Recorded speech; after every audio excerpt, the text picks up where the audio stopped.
उमा मैया रही भगवान शंकर जी के साथ में, कात्यायनी रही भगवान शंकर जी के साथ में, चंद्रघंटा, कुष्मांडा, स्कंदा सब भगवान शिव जी के साथ में रहे।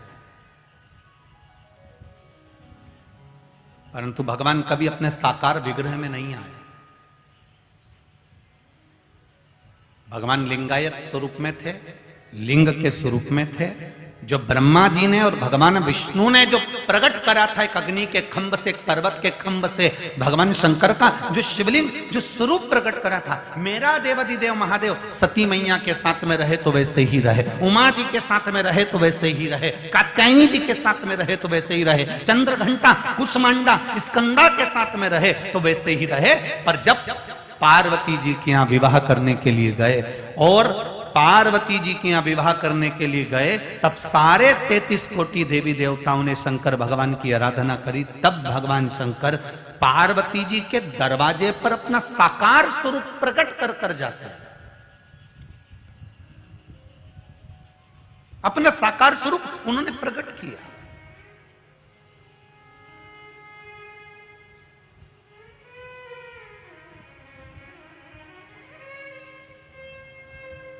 जैसे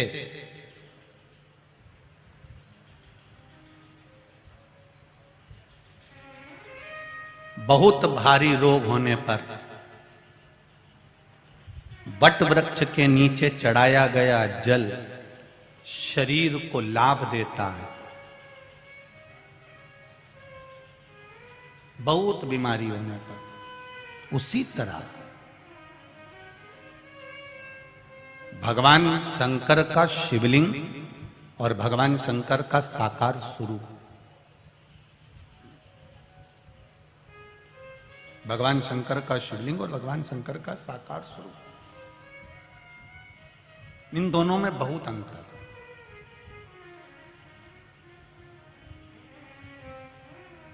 एक बार माता उमा जी ने भी भगवान महेश से पूछ लिया था, जरा ध्यान देना,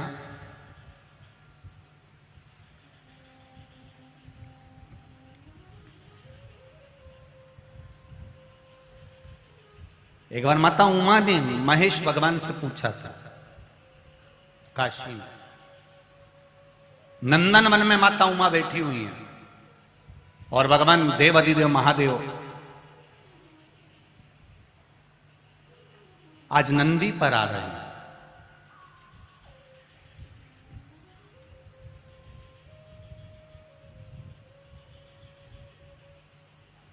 और नंदी पर बैठकर भगवान देवाधिदेव महादेव आ रहे हैं। इनके पास में ना सुदर्शन चक्र है, ना भगवान के पास में त्रिशूल है।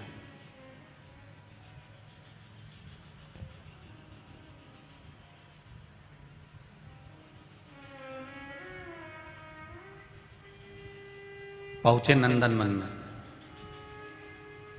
माता उमा ने महेश भगवान को देखा, भगवान महेश को देखा, भगवान शिव को देखा।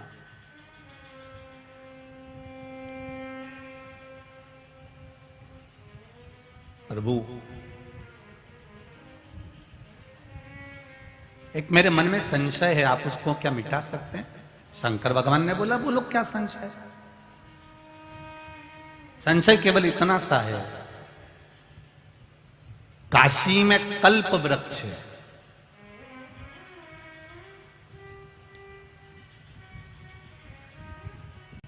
देवलोक में कल्प वृक्ष है,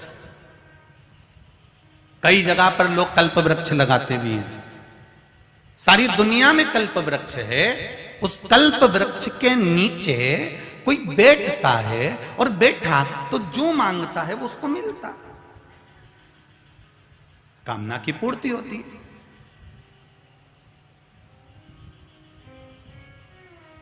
अब कल्प वृक्ष से जो मांगा गया, कल्प वृक्ष के नीचे बैठकर जो होता है, एक कथा आती है अग्नि पुराण के अंतर्गत, एक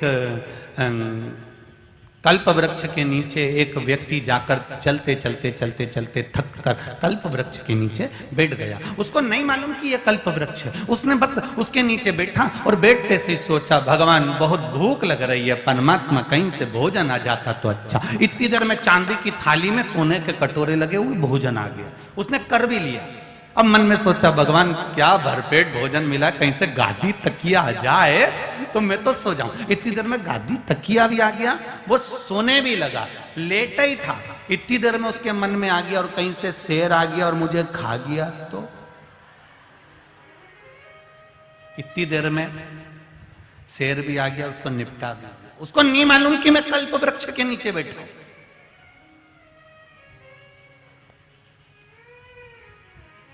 अगर उसको मालूम होता ना कि ये कल्प वृक्ष है तो वो ये सब चीज नहीं मांगता, सबसे पहले मांगता कि भगवान मुझे ये दे देना, भगवान मुझे वो दे देना।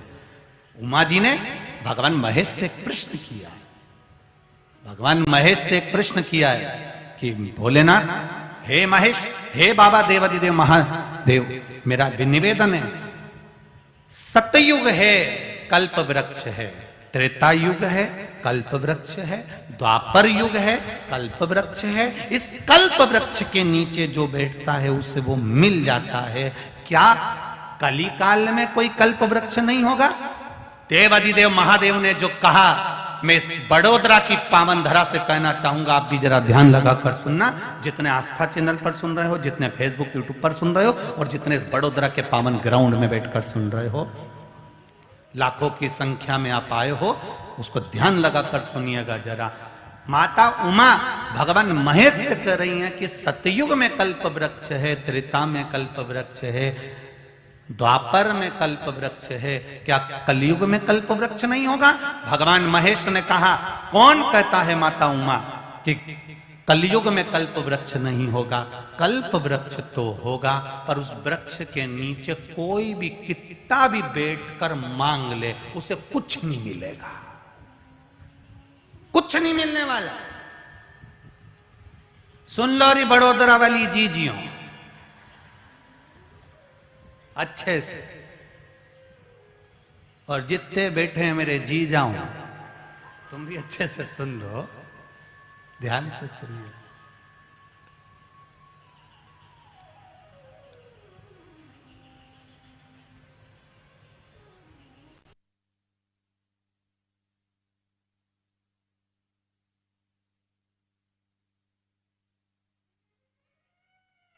कल्प वृक्ष तो होगा, ऐसा नहीं है कि कलयुग में कल्प वृक्ष नहीं है। कई लोग, आप लोगों ने भी सुना होगा यहाँ पर कल्प वृक्ष है गुरुजी, आप दर्शन करने चलोगे, वहां पर कल्प वृक्ष है गुरुजी, आप दर्शन करने चलोगे। तो कितना कल्प वृक्ष! भगवान महेश ने, भगवान शंकर ने माता उमा से कहा, कलिकाल में भी कल्प वृक्ष होगा, कलिकाल में भी कल्प वृक्ष रहेगा।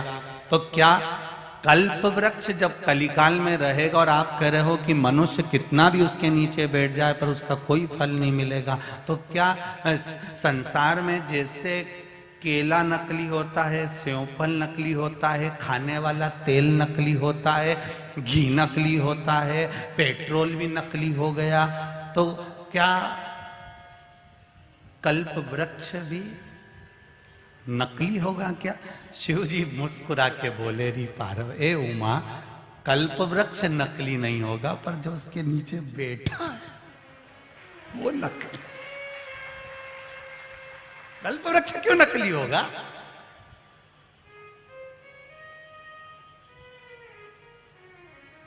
भजन के बल पर मीराबाई को भगवान कृष्ण मिल गए थे, भजन के बल पर नामदेव जी को हरि विठ्ठल मिल गए थे, भजन के बल पर रामकृष्ण परमहंस को जगदम्बा मिल गई थी, भजन के बल पर तुकाराम जी को पांडुरंगा का दर्शन हो गया था, भजन के बल पर ध्रुव जी को भगवान का दर्शन हो गया था, भजन के बल पर प्रहलाद को भगवान का दर्शन हो गया था, भजन के बल पर परमात्मा का दर्शन पहले भी होता था, आज भी होता है, पर पहले जैसा भजन आज नहीं होता है। नहीं तो परमात्मा तो मिल जाए।